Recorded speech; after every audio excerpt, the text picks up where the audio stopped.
నమస్కారం అండి. చాలామంది అడుగుతున్నారు, మీరు ఈ మధ్య యూట్యూబ్లో కనిపించట్లేదని.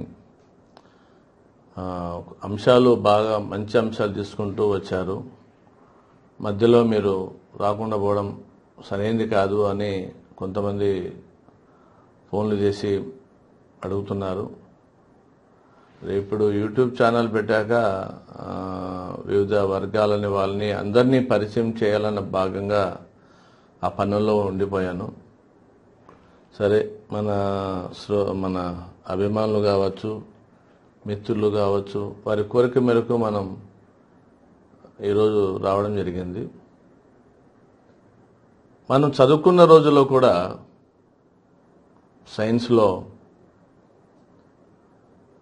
ఆరోగ్యానికి సంబంధించినది, జీవితం ఎలా ఉంటుంది, శరీరంలో మనం ఎలా ఉండాలి, ఎలాంటి ఆలోచనలు ఉంటే ఎలాంటి పరిణామాలు ఉంటాయి అని మనకు చెప్పిండారు. చిన్నతనంలో మనకు తెలియని వయసులో కొన్ని పాఠాలు మనకు గుర్తుండకపోవచ్చు, కానీ vitamin A, vitamin B, vitamin C, vitamin D, ఇలా అనేక విటమిన్స్ సంబంధించిన అంశాలు మనకు ఉపాధ్యాయులు మనకు బోధించారు. విటమిన్ ఏ వల్ల ఏంటి, విటమిన్ బి వల్ల ఏంటి, విటమిన్ సి వల్ల ఏంటి. ఇందులో కీలకమైనది ఏంటంటే విటమిన్ సి. అన్నీ ముఖ్యమే, ఇందులో అది ఇదంటూ ఏమి లేదు. కానీ విటమిన్ సి వల్ల కలిగే లాభాలు ఏంటంటే వ్యాధి నిరోధక శక్తి పెంచుతుంది. వ్యాధి నిరోధక శక్తి తగ్గిపోతే మన శరీరంలో రోగాలు మొదలవుతాయి. ఈ జాగ్రత్త మనం వహించాల్సిన అవసరం ఎంతైనా ఉంది. మన శరీరంలో విటమిన్ సి తక్కువగా ఉంటే బరువు తగ్గే అవకాశాలు తగ్గిపోతాయని పరిశోధనలో తేలింది. అయితే బరువు తగ్గకపోవడానికి ఎన్నో కారణాలు ఉంటాయి. వాటిలో విటమిన్ సి లోపం కూడా ఒకటి. మనము సాధారణంగా విటమిన్ సి వల్ల లోపాలు ఏంటి, కొన్ని విషయాలు మనకు ప్రమాదాన్ని గుర్తు చేస్తూ ఉంటాయి. కానీ ఎటువంటి ఆహారం తీసుకోవాలో కూడా తెలుసుకోవడం కూడా ముఖ్యమే. ముఖ్యంగా ఈ విటమిన్ సి వల్ల మనం సరైన మోతాదులో తీసుకోకపోతే గుండె ఇది ఇబ్బందికరంగా కలిగిస్తుంది. అదే విటమిన్ సి తీసుకుంటే గుండెకి చాలా మేలు చేస్తుంది, క్యాన్సర్ వచ్చే అవకాశాలు లేకుండా చేస్తుంది. కాబట్టి మనం విటమిన్ సిని నిర్లక్ష్యంగా వహించకూడదు. మరి ఎటువంటి పళ్ళు తీసుకోవాలి అన్నది ఇక్కడ ముఖ్యం. విటమిన్ సి అనేది ప్రతిరోజు మనం తీసుకోవడం వల్ల చాలా మంచిది. ముఖ్యంగా నారింజ, ద్రాక్ష, నిమ్మకాయలు, స్ట్రాబెర్రీలు, పుచ్చుకాయ, పాలకూర, ఎరుపు మిరియాలు, టమోటాలు, కాలీఫ్లవర్, క్యాబేజీ, బంగాళదుంపలు, ఇలాంటివి మనం ఖచ్చితంగా మనం తినే ఆహారంలో ఉంచుకోవాల్సిన అవసరం మాత్రం ఖచ్చితంగా ఉంది. ఈరోజు భారతదేశంలో అనేక మంది వ్యాధి నిరోధక శక్తి కోల్పోవడం వల్లనే రోగాన బారిన పడుతున్నారు. ప్రపంచమే చెప్తున్నాను, మరొక దేశమని కాదు, మన భారతదేశం గురించి మనం మాట్లాడుకుందాం. కాబట్టి విటమిన్ సి అన్నది చాలా ముఖ్యం, కీలకమైనది. ఈ విషయాన్ని మనం గుర్తించుకోవాల్సిన అవసరం ఎంతైనా ఉంది.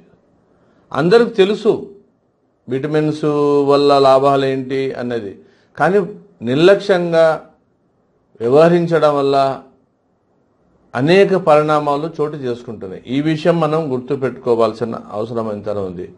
ముఖ్యంగా తాజా పాలు తీసుకోవాలి, తాజా చేపలు తినాలి. ఇవన్నీ మనం పాటించట్లేదు. పోవడం నిన్నటి పాలు, ఈరోజు పాలు, నిన్నటివి మొన్నటివి ఫ్రిడ్జ్లో పెట్టుకొని మనం తాగుతూ ఉంటాం. చాలా తప్పు. ఏ రోజుకు పాలు ఆ రోజే ఉండాలి. నిన్న మొన్న తెచ్చుకున్న చేపలు తినడము ఇవన్నీ కూడా మనకు ప్రమాదాన్ని చోటు చేసుకునే అవకాశం ఉంటుంది. మన శరీరంలో ఆరోగ్యంగా ఉన్న మనము అనారోగ్యం గురే అవకాశం ఉంటుంది. కాబట్టి విటమిన్ సిని మనం ఖచ్చితంగా రోజువారీ తినే ఆహారంలో ఖచ్చితంగా ఉండాలి అనే విషయాన్ని మనం గుర్తుపెట్టుకోవాలి. ముఖ్యంగా విటమిన్ సి మనకు తగ్గిపోతే అలసట, బలహీనత. మనం చాలామంది అంటాం, ఏంటి అలసటగా ఉన్నావు, ఎంత బలహీనంగా ఉంటే ఎట్లా, నిమ్మకాయ రసం తాగు బలం వస్తుంది అంటారు. ఎందుకు చూసారా? మన నిరాహార దీక్ష చేసేటప్పుడు కూడా నాయకులకు నిమ్మకాయ రసంతో ఇచ్చి విరమింపజేస్తారు. ఎందుకు? బలహీనంగా ఉంటాము, నీరసంగా ఉంటాం కాబట్టి నిమ్మకాయ రసం ఇస్తే ఉత్తేజాన్ని ఇస్తుంది. ఈ విషయం మనం గుర్తుపెట్టుకోవాలి. ఏదో నీరసం ఇచ్చారు కాబట్టి మనం అనేది. కాబట్టి మనము విటమిన్ సి మనం ఖచ్చితంగా ప్రతిరోజు తినే ఆహారంలో ఉండాలని మళ్ళీ చెప్తున్నాను. ఎందుకు గుర్తు చేస్తున్నా అంటే 1కి 10 సార్లు చెప్తే కానీ మన మెదడులోకి ఎక్కదు. నాకు తెలుసండి విటమిన్ సి అన్నీ చెప్పేటోళ్ళే, కానీ వాళ్ళు పాటించారు. అక్కడే సమస్య ఏర్పడుతుంది.